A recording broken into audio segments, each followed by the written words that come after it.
Welcome back to the channel, you guys. New video. Today I want to talk about what the mainstream media doesn't want to talk about, as usual. So there are kind of three things. Bring my notes over here. I never use notes. Let me see. There are three things that I want to discuss with you guys. I want to bring up with you guys. And then I want to ask you guys, why isn't the mainstream media reporting on this? So let's get straight to it. When Trump took office, when he was running for his second term, this time, let me say, he said that he was going to bring down inflation, that he said a lot of things, right? And a lot of liberals have been saying, well, how come he hasn't done it yet? How come he hasn't done it yet?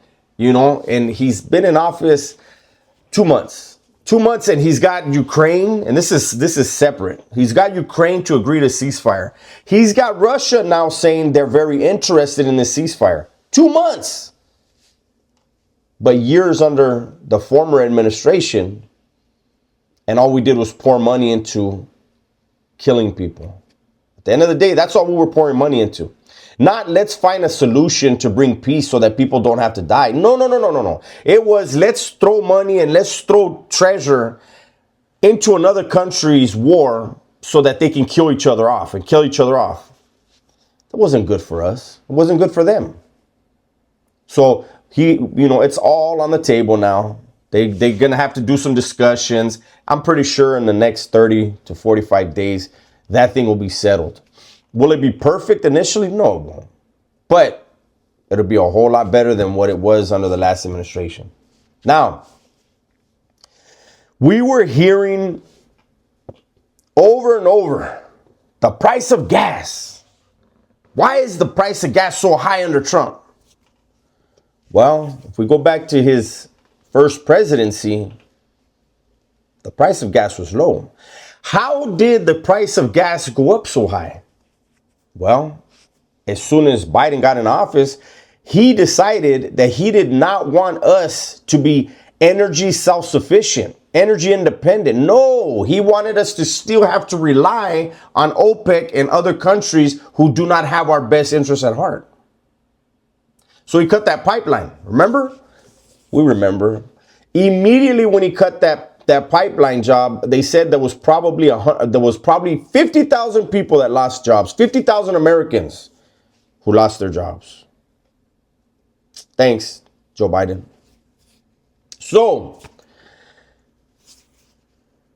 yesterday, there were a couple little outlets, little in comparison to the mainstream, right? And they began posting the numbers. Nationally, gas prices have gone down. And we can expect them to continue to go down. But that's no longer, gas is not going to be a talking point anymore. The liberals can't talk about gas prices anymore.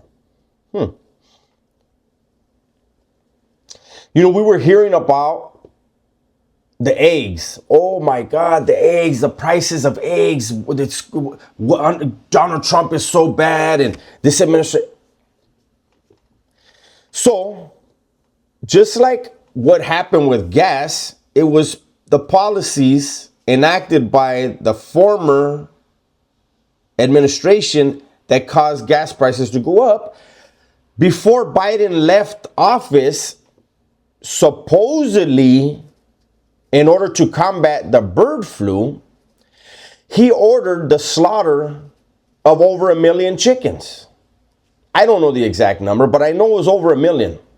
So if you take out 1 million or millions of chickens, where do you think the eggs are going to come from?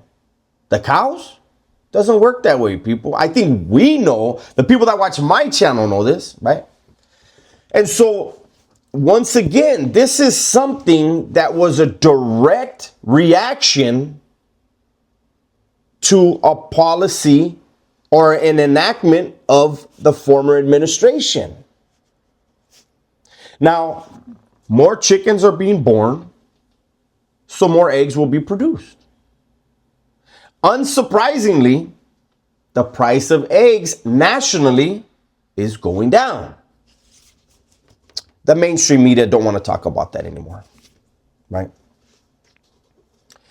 And then we have inflation. Again, policies of the former administration led to this inflation. Now, during his administration, as prices were skyrocketing, the mainstream media didn't care about inflation. As soon as Donald Trump got into office, inflation. However, some numbers came out yesterday. We still have a lot of inflation, right? But the rate of growth dropped. They don't want to talk about inflation now. I don't know what they're going to talk about. I can't stand Chuck Schumer. But in the sabotage game that they're trying to do in this country now, Chuck Schumer broke away from the Democrats and said he is not in favor of shutting down the government. It's important for us to all remember, all keep in mind, whenever inflation rises, gas prices rise, egg prices rise, the cost of living rises, rent rises. Whenever prices go up, costs go up, it doesn't affect these politicians. Somehow, on a salary of approximately, let's say, $200,000 a year, within a couple years of being in office, they're multimillionaires. Like multi-millionaires. And so prices don't matter to multimillionaires. No. See, when they mess with these things, it affects you and I. And what happens when prices rise, costs rise, and then you have a political party whose policies are really at the core of those rising costs and prices? That party sends out a whole propaganda campaign to infuriate you, excuse me. I threw a whole nother syllable in there. But I always say it's easier to control a population if you can get them to get emotional. Take away the intellect. Take brain power out of it and just get them to think with their heart, to react with their heart. It's so easy. And so my small channel is doing my part to point out to you guys, things are getting better. And people probably, they're probably going to stick to the tariffs, right? Oh, Trump's tariffs are going to make everything so expensive. Again, the prices of most things are going down. Okay? A byproduct of these tariffs is jobs come to America. Yeah.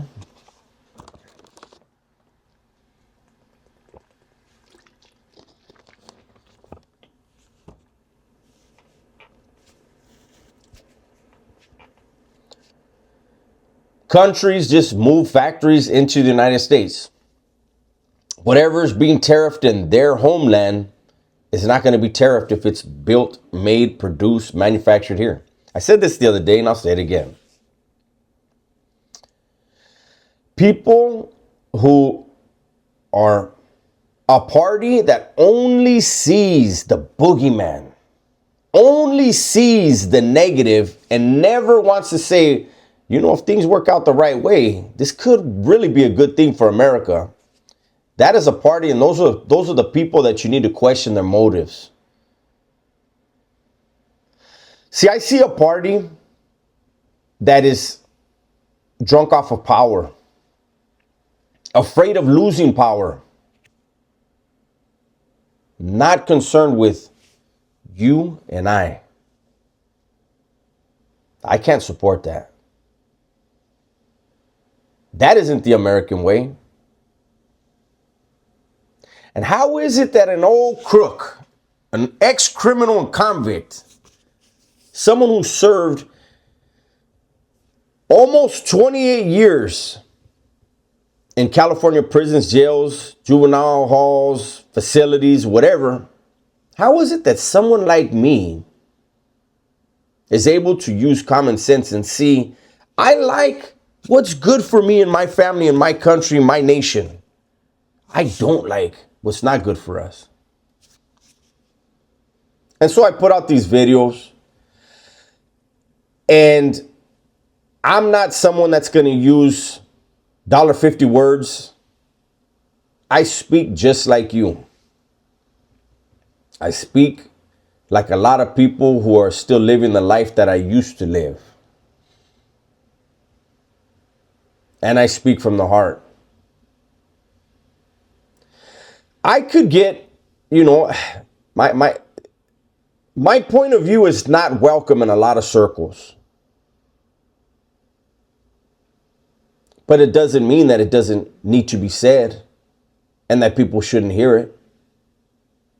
I don't ever try to convince people of anything. I just try to share what I see from my perspective. It's up to you to decide if